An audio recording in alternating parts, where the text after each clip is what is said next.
এই সরকার আওয়ামী লীগকে ডেকে আনছে। সাংবাদিকদের আর কুক্ষিগত করার চেষ্টা করবেন না। সরকার বিরোধিতা মানে রাষ্ট্র বিরোধিতা না। আমাদের মিডিয়া মালিক কারা? আমাদের মিডিয়া মালিক হলো লুটেরা।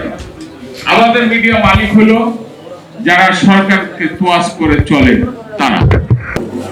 এইখানে যারা আছে ম্যাক্সিমাম সাংবাদিক যে বেতন ভাতা পান তা দিয়ে তাদের সংসার, পরিবার পরিজন, তাদের শিক্ষা, চিকিৎসা এগুলো কিচ্ছু চলে না।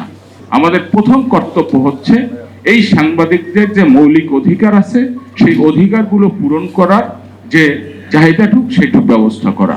সেটা কে করবে? সেটা করবে সরকার, সেটা করবে তথ্য মন্ত্রণালয়ের অধীনে যে সম্প্রচার মন্ত্রণালয় আছে এরা করবে। অন্তর্বর্তীকালীন সরকারের সময় কিছু টেলিভিশনের লাইসেন্স দেওয়া হয়েছে না? কাদেরকে লাইসেন্স দিয়েছে? লাইসেন্স দিয়েছে তো যারা অন্তর্বর্তীকালীন সরকারের সাথে ছিল বা জুলাই বিপ্লবের সঙ্গে ছিল তাদেরকেই তো দিয়েছে। সেই লাইসেন্সগুলো এখন কি হচ্ছে? বিক্রি হয়ে যাচ্ছে।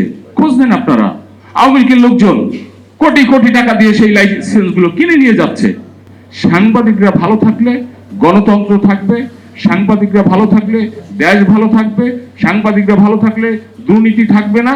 সেই ভালো থাকাটুকু ব্যবস্থা করেন। দিগন্ত টেলিভিশন এখনো বন্ধ, ইসলামী টেলিভিশন এখনো বন্ধ। এই সরকারের আমলে যাদেরকে মনে করা হয় একটু ইসলামিক ল্যাঙ্গুয়েজ সাংবাদিক তাদেরকে চাকরিচ্যুত করা হচ্ছে। একটু আগে আপনারা শুনেছেন জনকণ্ঠের একটা আন্দোলনে আমাদের পূর্ববর্তী বক্তা এখান থেকে চলে গেছে। তার প্রেক্ষাপট শুনলে আপনারা অবাক হবেন। পত্রিকাটা যখন বন্ধ হয়ে যায় ঠিক সেই মুহূর্তে আমাদের সহযোগিতা চাইল ওই প্রতিষ্ঠানের মালিক ডিউজের দুইজন এবং আমরা বিএফিজের দুইজন, তাকে সহযোগিতা করে প্রতিষ্ঠানটা চালু রাখার উদ্যোগ করে দিলাম। সেই চালু প্রতিষ্ঠানটিকে হঠাৎ করে ঈদের আগে বন্ধ করে দেওয়া হয়েছে। কি কারণে বন্ধ করে দেওয়া হয়েছে? ওনারা ভেবেছেন বর্তমান সরকার তাদেরকে সাপোর্ট দিচ্ছে এবং এই সরকার আওয়ামী লীগকে ডেকে আনছে, যে কারণে আমরা যে সুযোগ সুবিধা করে দিয়েছি এবং আমাদের যে লোককে ওখানে প্রতিষ্ঠিত করেছিলাম তাকে চাকরিচ্যুত করার জন্য এবং আমাদের লোকগুলোকে সরিয়ে দিয়ে ওখানে আবার সেই বাকশাল প্রতিষ্ঠা করার জন্য ফ্যাসিস্টদের সব সাংবাদিকদের ওখানে আনার জন্য উদ্যোগ গ্রহণ করা হয়েছে। অনেক হয়েছে। সাংবাদিকদের আর কুক্ষিগত করার চেষ্টা করবেন না। আগের আমলে যেমন ছিল সেই তৈরিবাদ সাংবাদিক তেল মেরে মেরে তাকে নোবেল পুরস্কারের দ্বার প্রান্তে নিয়ে গিয়েছিল। এখন আবার একই প্রক্রিয়া শুরু হয়েছে। একই প্রক্রিয়া শুরু হয়েছে সাংবাদিকদের নিয়ন্ত্রণ করার জন্য।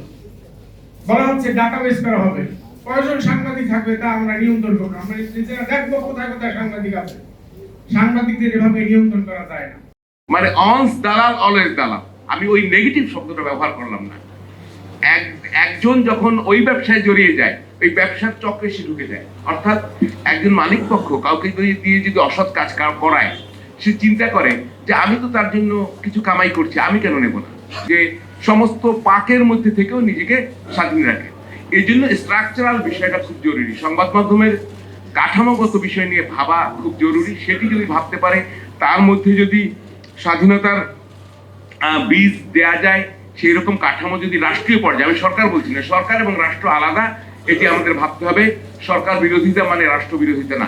ইউএফটি ফার্স্টের সাথে ট্রেড করুন যে কোনো জায়গা থেকে।